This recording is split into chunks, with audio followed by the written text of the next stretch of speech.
We go there. Please do introduce yourself.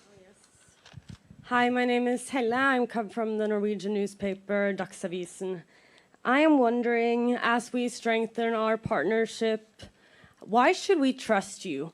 Can you promise that you will try to stop the human rights violations that goes on in your country? And also, will the Prime Minister start taking critical questions from the Indian press at some point in the future? And also, if possible, I would like you to answer straight away. Okay. Right now. Please, we have a question there. But I might also have follow-up questions, so it would be Please. better if you answer We right have away and then question. I can follow up. I'm conducting the press conference. So please, do you have a question to ask? Please go ahead. I had a question on... He answered. Yeah, no, that I answered. The strengthening partnership, why should we trust you? Oh, that's okay. And on the human rights situation. You ask me question, let me answer it. Okay? Let me give a background of what India is and why should the world trust India. Let us look at the few challenges that the world faced in the last few years. COVID was a big challenge the world faced. And how do you test the trust on a country? One, what is a country? A country today has 4 elements. 1, population. 2, government. 3rd, sovereignty. And 4th, territory. So that is what makes a country a country. And we are proud that we are a civilizational country of 5,000 years old. Continuous civilization. Contributed immensely to the world. You look around, you see an India connect everywhere in the world. India has, the numbers which you see on your phones, it is originated in India. Shunya, 0, originated in India. Chess originated in India. So we are proud of that civilization. Yoga, which the world admires today, it originated in India. India had epics and books. Let me answer the question. Please don't interrupt me. You ask me a question, please. This is my press conference. You ask, why should a country trust India? Why should a country trust India? Why should a country trust India? Let me answer that question, please. So India is a civilizational country which has something unique which it offered to the world and it continues to offer to the world. Okay? So let me come back to the COVID which I mentioned. The whole world had suffered from COVID. What did we do? We didn't hide in the cave. We didn't say that we don't help the world. We came out offering helping hand to the world. That brings trust. And I'm very happy that that trust is appreciated by the world. We supplied vaccines to more than 100 countries. That brings trust. That brings confidence for the world. Second, we supplied medicines to 150 countries. That brings trust. And that is what the world is trusting us. Let me give you an example. We organized the G20 summit, in 2023. It was a divided world. World was divided immediately after the Ukraine-Russia conflict. In a divided world, what did India do? India was able to bring the world together. Before the 2023 G20 meeting, there couldn't be a joint declaration. After the G20, which India held in 2024, there couldn't be a joint declaration. But when India organized the G20 in 2023, what happened? The whole world, despite the differences, came together and we were able to adopt a common global declaration, the Delhi Declaration. This shows the trust of the world towards India.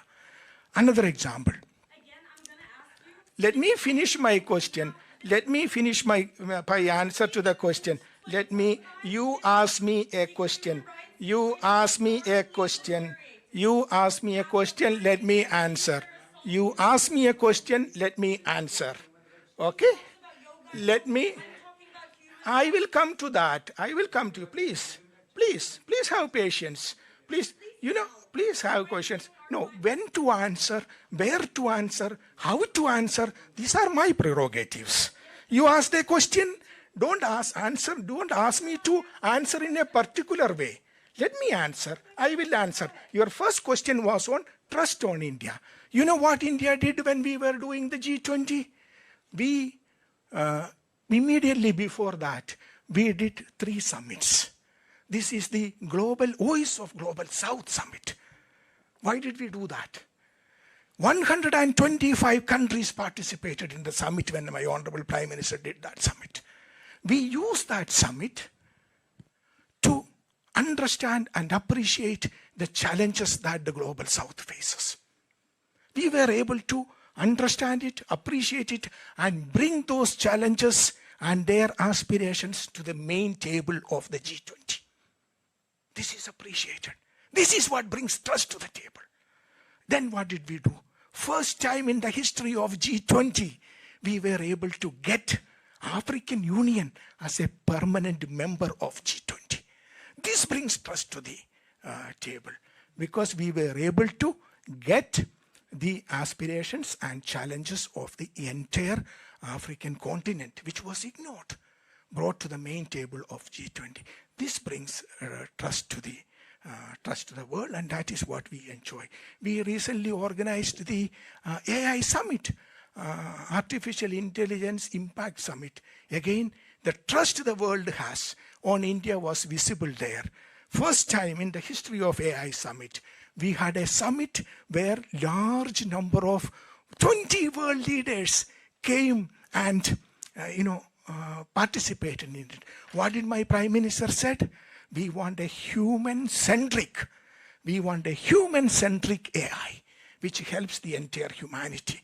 That is what India is, and that is what is appreciated by the world. That brings in trust to the world.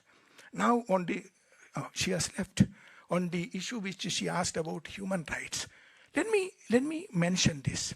India is a country which is based on a constitution. India is the largest democracy in the world. Last time when we had the democracy, we had the elections in India, the participation was almost 1 billion people. That is the festival of democracy happened in India. And India is a country, very few countries in the world has that, where there is a peaceful transfer of power happens, and it happens in India. So India has a constitution, which I'm sure that some of you are aware of. It was established immediately after our freedom struggle. Again, a freedom struggle led by Mahatma Gandhi. Peaceful way, peaceful, non-violent. That is why the United Nations celebrate his birthday, October 2nd, and International Non-Violence Day. So we have a constitution. Let me just give you a summary of what the Indian constitution guarantees today. The preamble of the constitution, as you know, we the people of India, having solemnly resolved to constitute India into a sovereign, socialist, secular, democratic republic, and give to its people what? Justice, social, economic, and political, liberty of thought, expression, belief, faith, and worship, equality of status, equality of opportunity, integrity, dignity of the individual. This is what my constitution guarantees, and this is guaranteed through fundamental principles, fundamental rights, fundamental duties. a constitution which is respected by the people of India. Every day when a civil service examination happens, when an examination happens based on merit, when an election happens anywhere in the country, we are celebrating the constitution.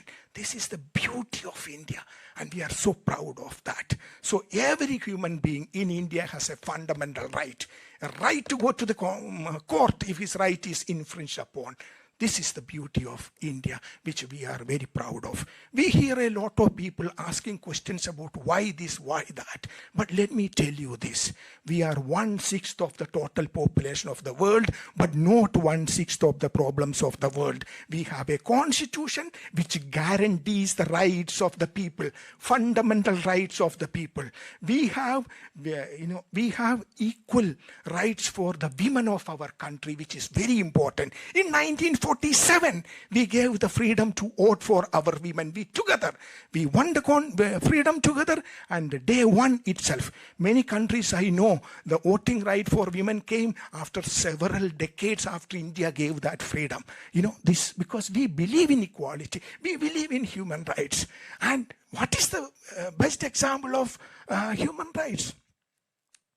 The right to change government, the right to vote. And that is what is happening in India. We are so proud of that. But we have a constitution, as I said, which guarantees the fundamental rights of our people. If anyone whose rights are violated, they have the right to go to court. Some of you are from Indian media. You know how many stories appear. We have how many breaking news coming every day in the evening. At least 200 TV channels in Delhi alone, in English language, in Hindi language, and multiple language. People have no understanding of the scale of India. People have no understanding. They read, one or two news reports published by some God-forsaken, ignorant NGOs, and then come and ask questions. Don't worry about it. We are proud to be a democracy. We are a democracy. Actually, if you look at it, let me share something very interesting. India is a democratic society. It is not in 1947 we became democracy. We were a democratic society for centuries, for millennia, and we are proud of that. If you look at it in the history of India, which continues even today, you will see that whenever there was persecution anywhere in the world, they came to India, and Indian society accepted everyone. That is why we have this diversity in India. We embrace the world. We did not eliminate. We did not go for ethnic cleansing, which many countries today have only one religion, today only have one ethnicity. Why? Their forefathers eliminated the rest of them. That is not how we did it. Okay? We have diversity because we have tolerance. We have diversity because we embrace diversity. Whenever the world has faced problems, we welcome them. Same thing we did for COVID. So I think I explained it enough, no? The last question.